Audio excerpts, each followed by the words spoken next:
Today is a good day because we are entering part 2 of my Makeup for Mature Skin series. In part 1, we covered how to get that flawless base with your foundation and your concealer. And today is really where the fun begins. I'm going to be going over where to put your bronzer, your contour, your highlighter, proper blush placement to really lift and sculpt the face. Makeup can sometimes be overwhelming, and especially as the skin matures, it doesn't always take it on the same way that it used to. So I'm going to show you how to update your makeup routine to enhance and highlight your features. I'm also going to cover some of the common mistakes I see with this part of your makeup, because if you don't know what you're doing wrong, sometimes it's hard to do it right. So we're going to teach you what to do and what not to do. And if you haven't seen the first video in this series, make sure you watch it. I will link it in the description box because everything that we're going over today will look even better if your base is prepped the right way.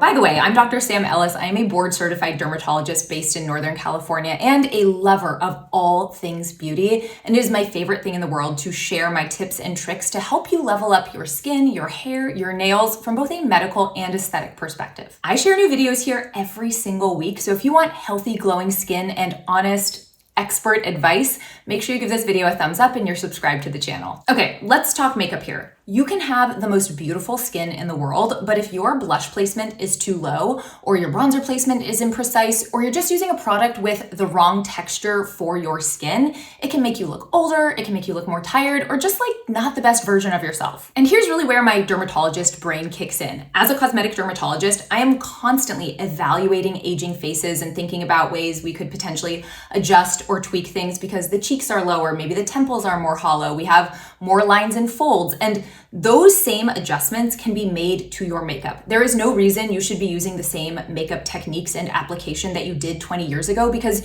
your features are in a different place and we need to meet your face where it's at. Makeup is incredible because you can play with lights and shadows. The same thing I would do with my patients with perhaps filler or Botox, you can actually recreate with makeup if you're putting your products in the right place, you're using the right textures, and you're layering products the right way. So that's what we're discussing today. And really what we're focusing on is adding dimension to the face in the right places. So if you watched my first video, we talked all about how to get that foundation on, the concealer on, to get everything super even.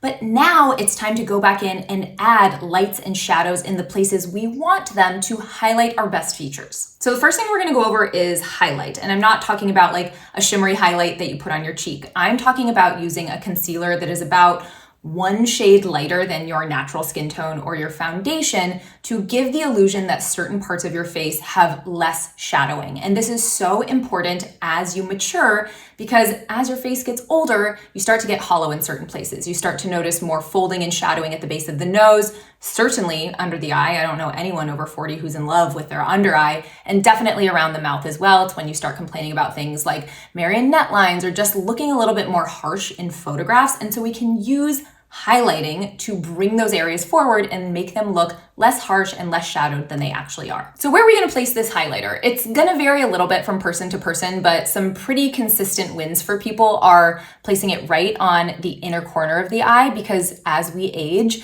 the bony structure of our eye widens, our eyeball sinks back into our head, which is just such a lovely thought. And so you get more shadowing around the eye. That's something that contributes to dark circles. So if you place a little bit of highlight just on kind of the inner corner, as well as the outer corner where you get the deepest shadows, that's a way to add brightness to that area without needing a ton of product. Another place this can be really beneficial is at the base of the nose. This is called the piriform fossa. It's actually a place I will put filler in a lot of women because when that bony structure of our skull is shrinking, it's not just around the eye, it also happens at the base of the nose. And so the nose starts to actually fall back into our skull a little bit. And so you get this deep shadowing at the base of the nose that starts to contribute to that nasolabial fold or that smile line that we all start to see.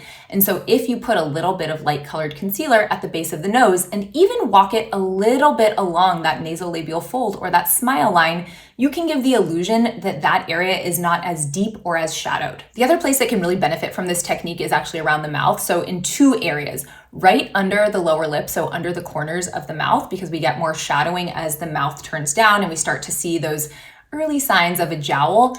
And there's also something called the chin shadow, which I think of as like two fingerprints here and here where we lose a little bit of fat and a bit of bone so everything looks recessed. So if you put a little bit of lighter colored concealer in those areas, it gives the illusion that it's brought forward. These are two other areas where we often will put a tiny bit of filler to reduce those shadows, but if you're not using filler, why not use your makeup to serve that purpose? In order to get this highlight to look really natural, like it's just like light bouncing off your skin and not actually makeup, I think you need to apply such a thin layer and then blend it super well. I love this little concealer brush. This is the Angie Hot and Flashy collab with BK Beauty. I think this is a genius brush. It's like a little dense paw that you can just really press and blend everything into, because the other key with makeup, not just makeup for mature skin, but any makeup, is to not have any harsh lines. And anywhere that we put this highlight, we do want to set it with the smallest amount of powder. Go back to my first video if you don't know my powder technique, because it is key to making the skin look natural and not cakey, especially if you have mature skin. But we just want to make sure we're setting it so that we're not getting emphasis of the wrinkles and folds and shadows that we were initially trying to camouflage. Once your highlighter is in place, it's time to bronze and contour. And I really like to do this as a combined step. I don't have a separate contouring product and a bronzing product. I find that most mature skin benefits the most from bronzing and sort of warming up the complexion. When you contour, you're usually using something that is either neutral or cool toned to give the illusion of shadow on the face. But with mature faces, you often already have too many shadows, or the shadows aren't in the right place. So we use the highlight to eliminate shadows where we don't want them. And then we just use bronzer with a mild contouring effect, which I'll teach you how to do, to warm up the complexion. And I feel like this looks a lot more natural. When we are bronzing, which I think, by the way, looks beautiful on mature skin, we're really thinking about where would the sun naturally hit our face and cause a tan. And since I know you're wearing your sunscreen every day, you don't have a real tan, so let's fake it. The first place I like to apply my bronzer is at my hairline. I feel like that gives me a good sense of like, how dark is my bronzer? It's right on the front of my face so I can really see it. It's not hidden in the shadows on the side of my face. And I really start right at my hairline on my forehead, and I will kind of dapple it into my hairline so it's nice and seamless, and then about a third of the way down my forehead. Now, a lot of people, when they're taught to bronze, they're taught to make this figure three, where you kind of go along your forehead, your temples, your cheeks, and then in front of your ear and down your jawline. I would encourage you, if you have more mature features, to skip bronzer in your temple area. Our faces naturally hollow out here. It's another place we put filler for people as they get older or do a fat transfer. So we don't want to put anything dark in this area because it's going to make it look more shadowed. So definitely skip your bronzer there. And then when it comes to applying our bronzer in the cheek and the jawline area, that's where I kind of like doing that combined bronzing and contouring at the same time. So for your cheek, you're gonna find your cheekbone. You can either put your fingers right under your cheekbone, or sometimes it's easier with a finger this way, and you can kind of feel where you roll over your cheekbone, and then you're gonna be right under it. You should not place your bronzer, your contour, or anything under your finger. You wanna be above your finger and then buffing upward and outward. It is such a common mistake that people apply their contour or their bronzer too low, and it starts to look muddy. It can start looking a little bit beard-like. So you really want to keep it up high on your cheekbone, and feeling for your cheekbone is the best way to do that. Do not guess, really feel it there. I also think another mistake people make is they are not precise with their bronzer or their contour placement. They buff it all over the place, and part of that has to do with the fact that they're using way too big of a brush. This is like my favorite size for a bronzer. It's about the width of like 2 fingers. This is the BK 115.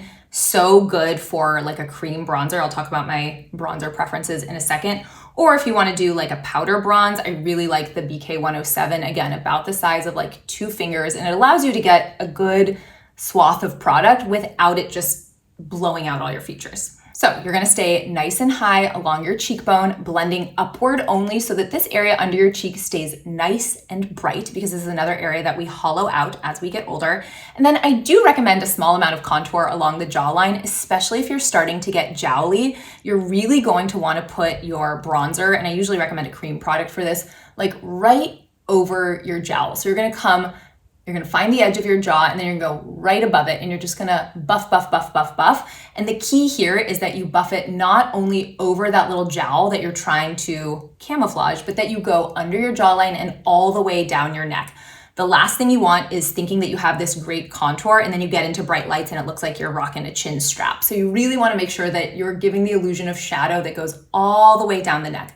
Don't do it on the center of your neck, but just on the sides here. It will look so pretty. It's also gonna make your jawline look a lot sharper. So another thing that happens as we age is we start to lose this definition at the angle of the jaw. So if you have a little bit of bronzer or contour, sort of that medium shade, you can kind of run it all along these areas and then buff down the sides here, and that's gonna make that area appear more recessed, and it's going to give you that sharpness that you probably used to have and are starting to lose. Now, when it comes to bronzing products, I definitely have a few faves. You absolutely don't need to use the products that I recommend, but if you've struggled with your makeup application or you don't feel like it's been looking as good as you'd like, you wanna make sure that you're using good products that are going to help you reach your goals. So one cream bronzer that I think is phenomenal is the Makeup by Mario. It's their Soft Sculpt Transforming Skin Enhancer, and this is shade light medium. They have a good shade range. This is not the lightest shade. And I feel like it's such a good medium tone bronze. It's not too cool, it's not too warm, it's certainly not orange, which I think is another huge mistake with bronzer. If you get one that's too orange, it will make you look